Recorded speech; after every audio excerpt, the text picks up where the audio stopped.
सन्माननीय ज्या नगराध्यक्ष आहेत त्या निवडून आल्या, शासकीय सेवेतून सेवानिवृत्त झालेल्या, त्यांना या अधिनियमाचा नॉलेज नाहीये. ठीक आहे, मार्गदर्शनासाठी शासनाचे प्रतिनिधी म्हणून सन्माननीय मुख्याधिकारी बसलेले, ते त्यांना मार्गदर्शन करतीलच.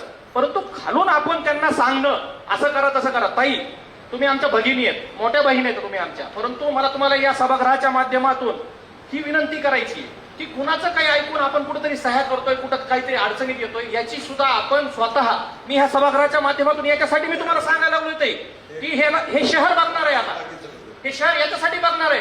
आम्हाला इथं अधिनियमाचे दाखले देण्यात आले, पण ह्या अधिनियमामध्ये कुठेही चौकट नाही आखलेली की खुर्शीद आलम साहेबांनी हातवारे करायचे नाहीत, अमर नायकवाड यांनी हळू आवाजात बोलायचंय किंवा फारुख पटेल यांनी बसून बोलायचं नाही, असं कुठं डायरेक्शन दिलेले नाहीये. परंतु हे अधिनियमामध्ये हे डायरेक्शन्स नक्कीच आहेत की सभा आपली प्रत्येक महिन्याला व्हायला पाहिजे, खोटे ठराव तयार व्हायला नाही पाहिजेत, ठराव वाचून पाहून नंतर नगराध्यक्षांनी त्याच्यावर सह्या करायला पाहिजेत. हे सगळ्यात जास्त गंभीर बाब ही आहे. जे तुम्हाला मार्गदर्शन खालून वरून करतायत ते लोक या पद्धतीने तुमच्याकडून ह्या गोष्टी करून घेतलेल्या आहेत आणि इनडायरेक्टली आपण अनभिज्ञ आहेत या गोष्टीपासून, कारण आपल्याला जास्त याचा अनुभव नसल्यामुळं कुठंतरी या गोष्टीमध्ये आपण अपात्रतेसाठी पात्र होण्याची शक्यता जास्त आहे. आता आम्हाला अधिनियम शिकवायला लागले म्हणल्यावर मग आम्हालाही आमचा अभ्यास करावा लागणार आहे. इथं आपण शहराचे प्रश्न सोडवण्यासाठी एकत्र झालेलो आहोत आणि सर्व सदस्यांना, जसं खुर्शीदभाई म्हणले, सगळ्यांना आपापला वेळ देण्यात यावा. नियमावर बोट ठेवायचं तर मग सगळेच ठेवतील, त्यात आपली अडचण आणि आपल्याला एकमेकाला अडचणीत न आणता इथं लोकांची कामं कशी पार पाडता येतील यासाठी आपण प्रामाणिकपणे प्रयत्न करावा, अशी मी नगराध्यक्ष मॅडमना, उपाध्यक्ष साहेबांना आणि मुख्याधिकारी साहेबांना तिघांनाही विनंती करतो. धन्यवाद. थांबतो. पात्र अपात्र हा विषय काय आहे तुमचा? हॅलो. नाही, पात्र आणि अपात्र हा जे तुम्ही मला म्हणता तो विषय काय? म्हणजे तुम्ही हा मला शब्द कशामुळे वापरता तेच सांगायचं ना तुम्हाला. उत्तर देतो 2 मिनिट.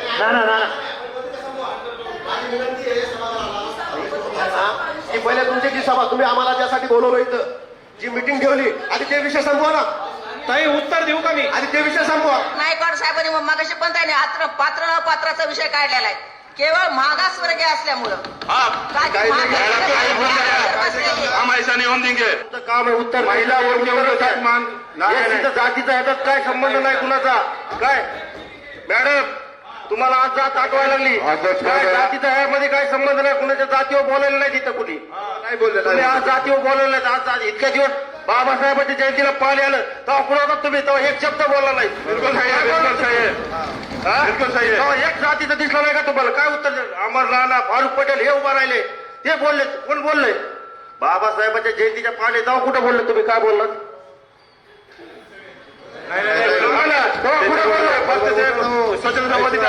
नगराध्यक्ष मॅडम कुठे त्या टायमाला नगराध्यक्ष मॅडम काय बोलले ते सांगा. तुम्ही आम्ही जे बोललो ते तुम्ही दुसऱ्याच नाव दिले. त्याच्यात महत्वाचा मुद्दा हा आहे नाही, त्या दुरुस्ती करण्यात येईल. केव्हा? लोकांपर्यंत गेल्यावर आज 4 जनता आम्हाला विचारते ना, तुमच्या आई दुसरेच नगर बोलावे, कोणाच्या दबावात वगैरे येऊन असं काहीतरी करू नका ना. तुम्ही इतिवृत्त मान्य, तुम्ही एकटेच करायला तिथं का, परंतु तुम्ही केलेलं काम आहे का ते बरोबर करा का, थोडंच करा पण योग्य करा, जे आहे तेच करा, नको आहे ते नका करू. सन्माननीय नगराध्यक्ष ताई, मुख्याधिकारी साहेब, उपाध्यक्ष साहेब, ताई मगाशी आपण एक विषय मला बोलण्यासाठी उभा केला आणि परत बसवलं मला की पात्र अपात्रचं आपण जे बोललात. मी तुम्हाला या सभागृहाच्या रेफरन्सनी ही विनंती केली ताई की तुम्ही अडचणीत येऊ नयेत म्हणून मी मगाशी जे वाक्य बोललो ते त्याच्यासाठी बोललो.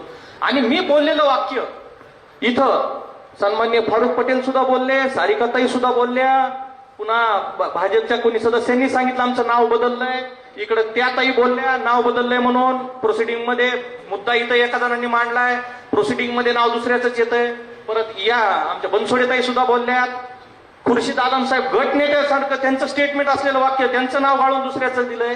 आणि मी रेफरन्सेस तुम्हाला जे घेण्यात आलेले मागचे खोटे ठराव जे आपण इथं हाणून पाडले ते आणि ह्या प्रोसिडिंग मधल्या नावांची आदला बदल या विषयावरून मी तुम्हाला ते बोलत होतो की अशा करण्याने ठीक आहे, आम्हाला हे माहिती आहे की हे तुमच्याकडून जाणीवपूर्वक होत नाहीये, परंतु मला ही विनंती या सभागृहाच्या माध्यमातून आपल्याला ही करायची आहे की आपल्या समोर आलेला जो कागद आहे त्याच्यावर सही करण्यापूर्वी आपण माझी मोठ्या बहीण म्हणून, मागाही म्हणलो मी तुम्हाला की मोठ्या बहीण म्हणून तुम्हाला विनंती आहे की तुम्ही खरंच पाडताळणी का. एकदम डोळे झाकून कुणावर विश्वास ठेवू नका ताई. म्हणजे हे मी खूप तळमळीने तुम्हाला सांगतोय. आम्हाला काय तुम्हाला अपात्र करायचं नाही. हे कायद्याचा आधार घेऊन मगाशी मी तुम्हाला म्हणलो की आपल्या जर या चुका वारंवार घडत गेल्या तर इनडायरेक्ट कोणी एखादा सदस्य उठून अपात्रतेसाठी मागणी करत. तुम्ही आमच्या गटाचे आहे आणि एवढ्या वर्षांनंतर इथं सत्ता परिवर्तन झालेलं आहे आणि या गोष्टी मी तुम्हाला सांगत होता. याच्यामध्ये मला कोणत्या जातीबद्दल धर्माबद्दल आकस असायचं काही कारण नाही आणि आम्ही सर्वसमावेशक लोक आहोत ताई.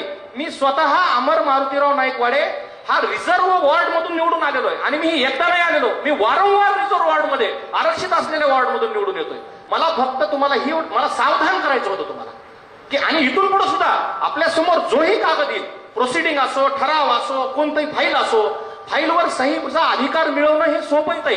परंतु आपण ज्या वेळेस त्या फाईलवर सही करतो, एखादी बिलची फाईल असेल, एखादी एस्टिमेटची फाईल असेल, तर त्या कामाचा जर काही बोगसपणा झाला तर त्याचा सर्वस्वी अधिकार नगराध्यक्ष म्हणून आपल्यावर येतो. कारण आपली सही त्या फाईलवर असते. त्या प्रत्येक कागदावर ज्या कागदावर तुमची सही आहे त्याची सर्वस्वी जबाबदारी ही नगराध्यक्ष म्हणून आपली येते. खालचे लोक सगळे सरळ म्हणून जातील की आम्ही नगराध्यक्ष त्यांना दाखवलं होतं, त्यांची सही आहे त्याच्यावर म्हणून. हे मी तुम्हाला लहान भाऊ म्हणून सांगतोय. अदरवाईज घेऊ नका आणि इथून पुढचा कारभार करताना आपण तेवढी दक्षता घेताल अशी मी अपेक्षा व्यक्त करतो. आणि मी या सगळ्या परिस्थितीमध्ये माझं एकही वाक्य कुठं कुणाच्या अपमानजनक असेल किंवा जातीय द्वेष असेल किंवा धार्मिक द्वेष असेल असं जर असेल तर आपण मला ते माझ्या निदर्शनास आणून द्यावं. या सभागृहापुढे अमर नाईकवाडे उभा राहून माफी मागेल.